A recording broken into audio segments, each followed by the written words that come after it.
But people, it is called the believability factor. In other words, people will believe certain things simply because they want them.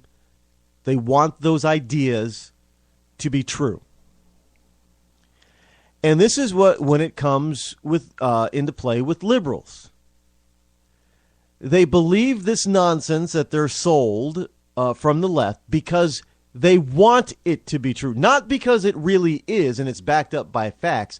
They believe it to be so because they want it badly to be so. Just so you know, there are people that really wish and hope and believe and want to believe that Elvis Presley's alive.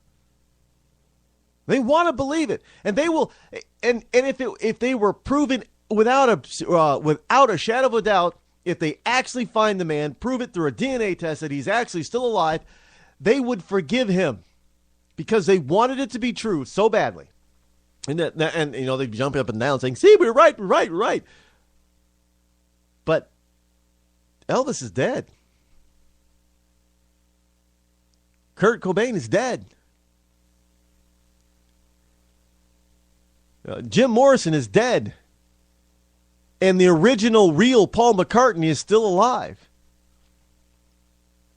But there are people that want the opposite of all of that to be true. They want it with all their heart, so they will believe just about anything that supports their position, even if it is factually proven to be false.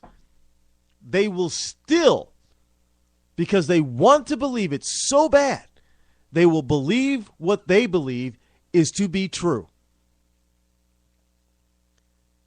This is the liberal mantra.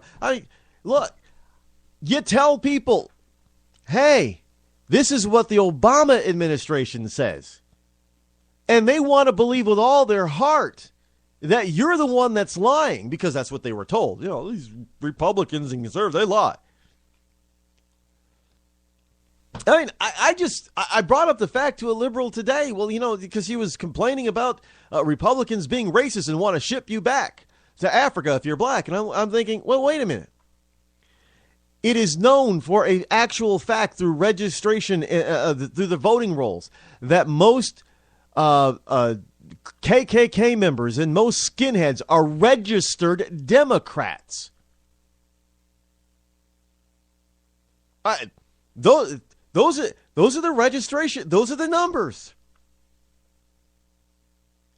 And yet she had the nerve to say that may be true, but you just don't understand how badly Republicans want you gone. I'm like, you've got to be. You are acknowledging. It's even getting to the point where they're acknowledging that facts coming from this administration might be true, but the reason why they're not going to change their belief system or their position or dump their support for them is because they want to believe that you are still worse than what is panning out to be true. So it's proven that Democrats are more racist than Republicans, but they still want to believe that Republicans are the ones that hate blacks. I mean, that's why they can't tell you when exactly did the Republican Party, because, they'll all agree. Blacks used to vote en masse for Republicans. They didn't vote for Democrats. Well, that was back then, Rod. Douglas, Frederick Douglass, one of the founders, one of the builders of the Republican Party. Yeah, that was back then, Rod. Republicans have changed now. Really? When did that happen? When did it happen? They can't answer because it didn't happen. There was no complete about-face and change. The parties didn't flip. It didn't happen that overnight in the 60s or 70s that Democrats thought more like Republicans and Republicans thought more like Democrats. That never happened. So that's why they can't tell you when. And many of us are old enough and have been alive long enough to be able to know when this happened firsthand. I'm not asking for secondhand stories or written historical facts. I'm asking for, because you were probably alive, you should be able to tell me when it happened. Because it obviously happened sometime after 1960.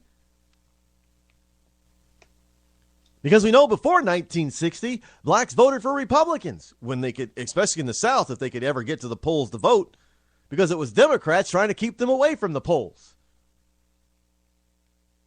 So the change had to happen after 1960, which means that it had to happen after civil rights, so around 65 to 68, maybe.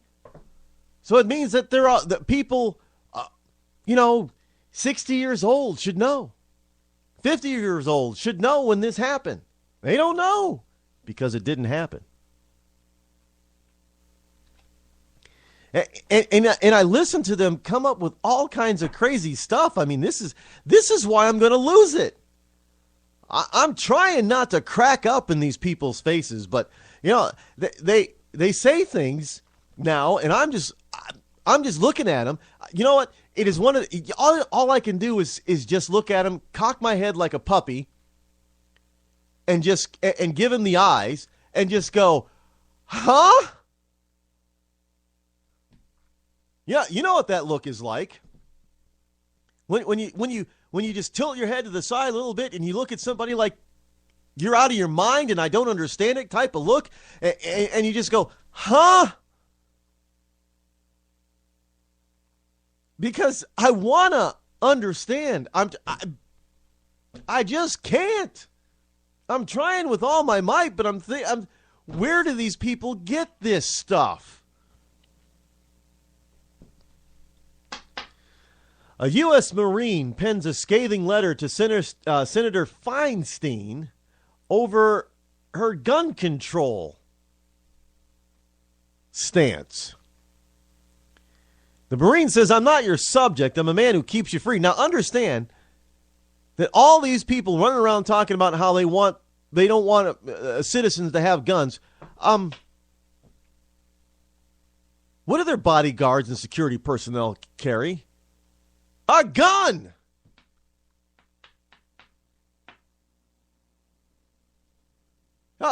Rosie O'Donnell, what's her bodyguard got? A gun! And I don't like guns! Well, Rosie, fire your bodyguard and hire one that's, kind of like hire a granola. Hire a granola bodyguard. And when I say granola bodyguard, I mean a bodyguard that doesn't carry a weapon. Hire one of them to protect you. Oh, what? They don't exist? Jason Howerton.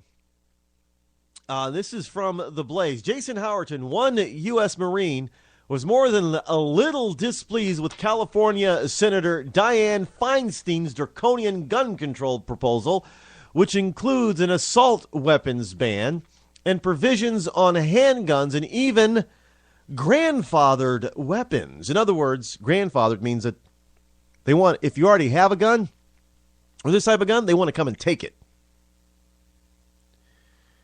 and melt it down and beat it into a plow.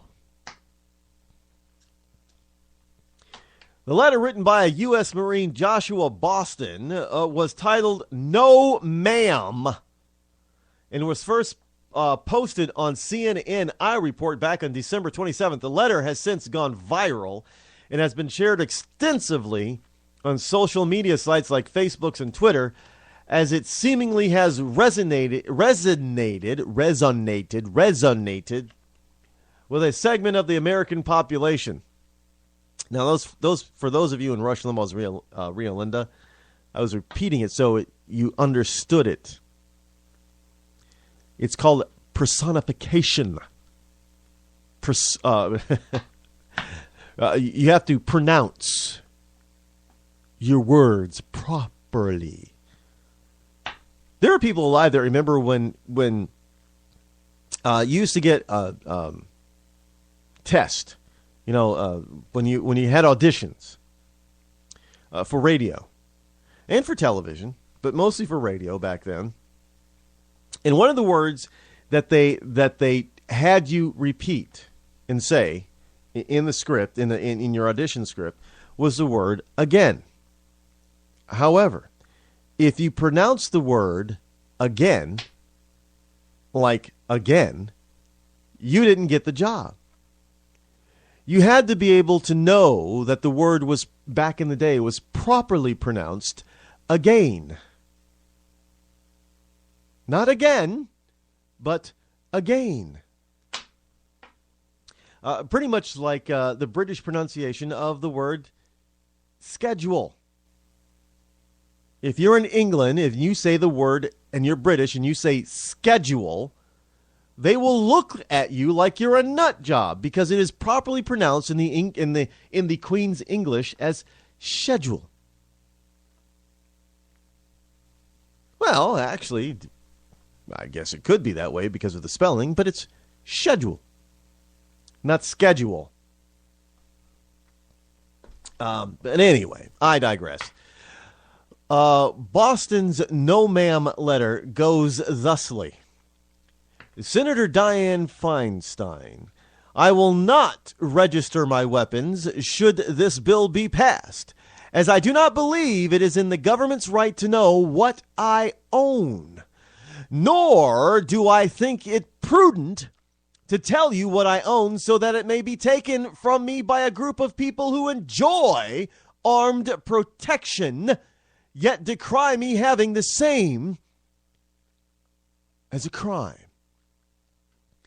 You, ma'am, have overstepped a line that is not your domain. I am a Marine Corps veteran of 8 years, and I will not have some woman who proclaims the evil of an inanimate object yet carries one tell me I may not have one. I am not your subject. I am the man who keeps you free.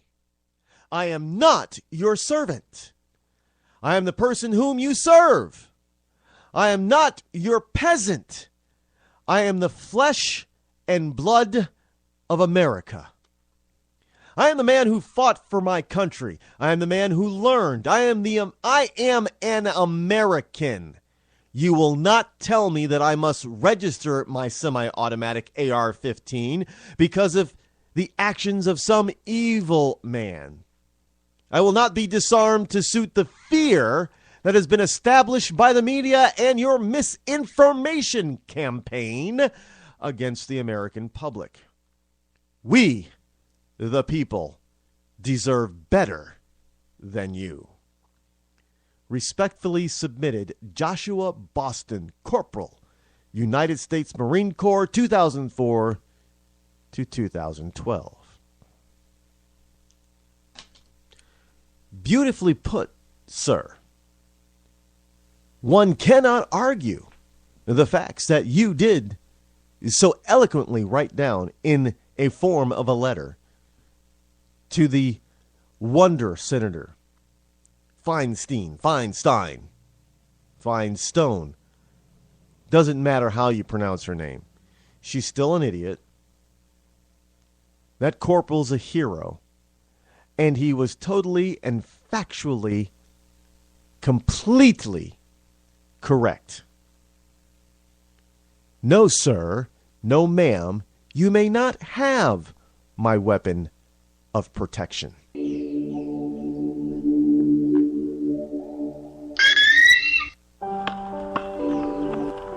I always loved watching the kids play basketball. I still do, even though things have changed. It's funny, they can't find jobs to get their careers started. And I can't afford to retire. And now we're all living together again. I supported President Obama because he spoke so beautifully. He promised change, but things changed for the worse. Obama started spending like our credit cards have no limit. His healthcare law made health insurance even more expensive. We've had stimulus and bailouts. Obama added almost $16,000 in debt for every American. How will my kids pay that off when they can't even find jobs? Now Obama wants more spending and taxes. That won't fix things. I had so many hopes. Cutting taxes and debt and creating jobs. That's the change we need. Tell President Obama to cut the job-killing debt and support the New Majority Agenda at newmajorityagenda.org.